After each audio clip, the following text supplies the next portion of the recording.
I'm experiencing in my life that the current is speeding up.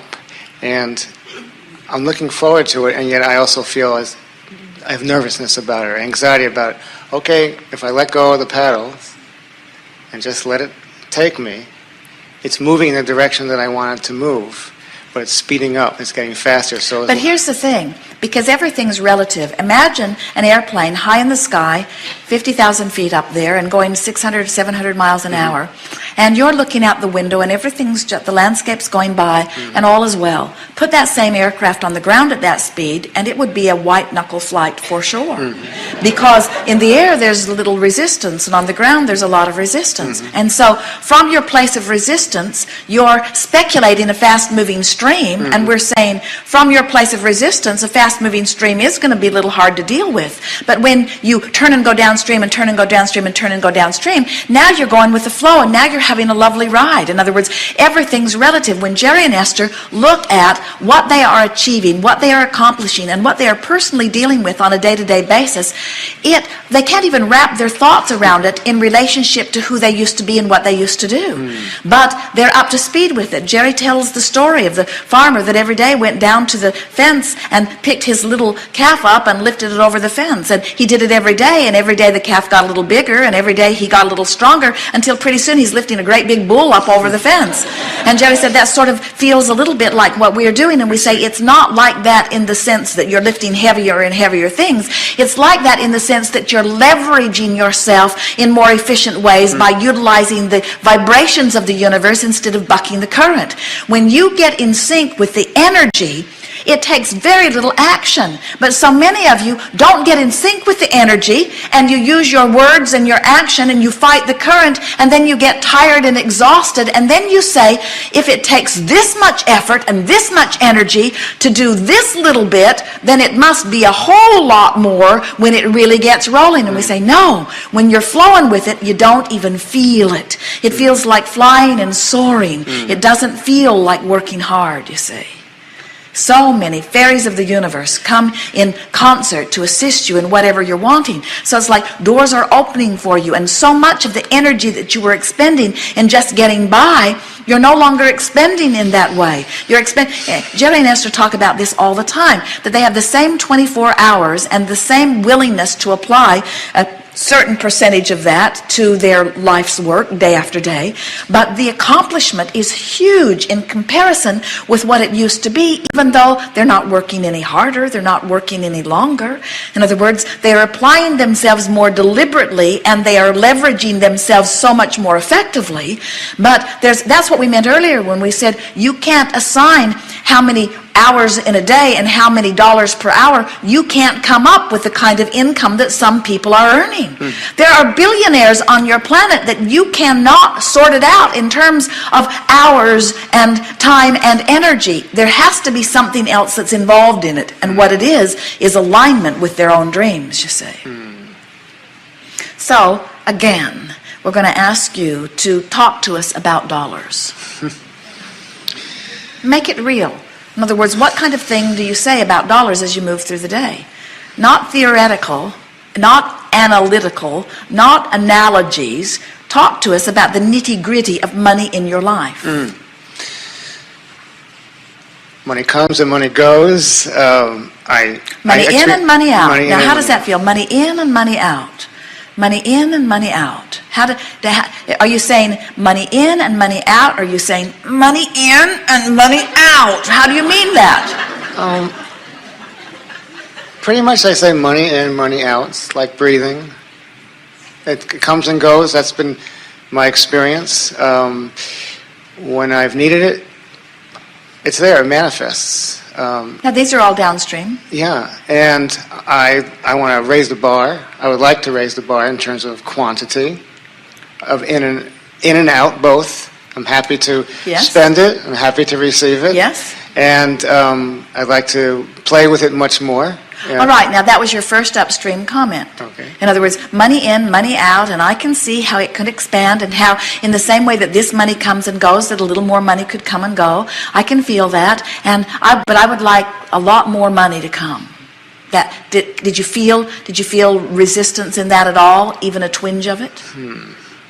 If not, then just keep talking, because if there is resistance in it, the more you talk, the more it will show up. Okay. And if it isn't there, then it won't. Okay.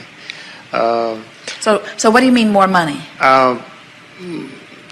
More of it available to me more often. More. Is it starting to feel more upstream? More of it available to me, meaning it's not available now, more often. You see what we're getting at? So now turn those thoughts downstream as best you can.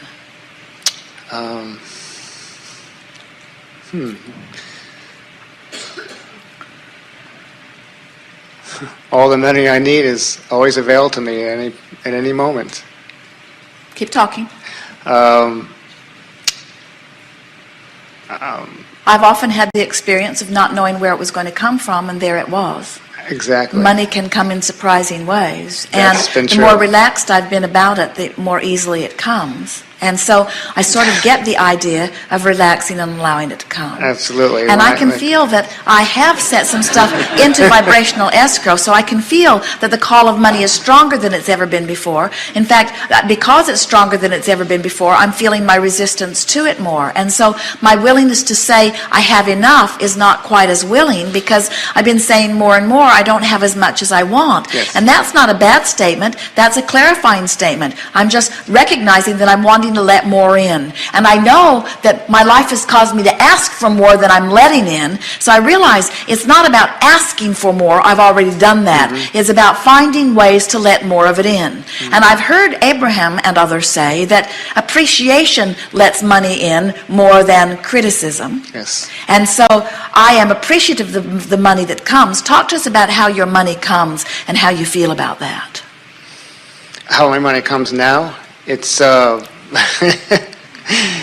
well, it comes because it exists, and I stopped working, and I've made certain decisions. My life has gone a big change. I'm moving out of the country. Actually, I sold my house, so I have some money from selling the house, and so that's how the money has come recently. And I don't know where it's going to come next time or in the future, and I trust that it will. And so you see, that's where your bugaboo is, because what you're feeling is, you're saying, well, I performed action, and I amassed money, and I purchased property, which I now am selling, and now the sale of the property is giving me some revenue, but there is an ending to that. And that's what sort of got you hung up. In other words, you're saying money in, money out, money in, money out. But now you know what you're saying? Money out, money out, money out, money out, money out. That's what's stuck in your vibrational craw, isn't it? Yes, and it so is. what you're wanting to begin to acknowledge is that there are plenty of avenues for money to come in. And it's just like your analogy about the air in and the air out and the air in and the air out. You are more comfortable when you allow the air in and you allow it out. In other words, we don't see any of you out on your porch trying to breathe all of the air for the day in all at once, and then you just go through the day letting a little out and a little out and a little out. And you don't want to do that with money, it seems. Yes. You don't want to have a big sale of something where you've got a big chunk of money and then money out, that's what's making you uneasy. But we want you to begin saying, relative to dollars, it's not quite like breathing in and out, because with dollars I can take longer, slower breaths in and longer, slower breaths out. In other words, I have plenty of money that's in, and now while this money is going out and there's plenty of it, there will be other avenues for it to come in. These are the kind of conversations Yes. you want to have. Yes. And as you relax into that, it is our promise to you that all of the money that you will ever want will always flow to you. There is you will reach the place, and not very far from now, where the money will flow in faster than you have time for it to flow out. In other words, it's going to start piling up on you. We're not kidding you. And as it begins to pile up on you, you're going to have to stretch your ability to let it out. And we encourage that you do that, because it is as much out of balance for you to let it out faster than you let it in as it is for you to let it in faster than you let it out. Did you hear that? In other words, you're wanting this balance, so why not begin the process of mentally letting it out even before you physically let it in? Begin expressing the money. Think about what you'll do with the money. Expend the money. We encouraged Jerry and Esther and those who were talking to us in the early days about money to put $100 in their pocket and spend it all day long. I could spend it here, I could spend it here, I could spend it here. It's great fun to think of all of the things. And some said, oh, Abraham, you haven't been physical lately. $100 won't go very far. And we said, spend it 1,000 times today, and you've spent $100,000. And that goes a long way in getting the juices flowing in your financial vibration, you see. You're doing fine. Yes. Good. Thank you. Yes, indeed.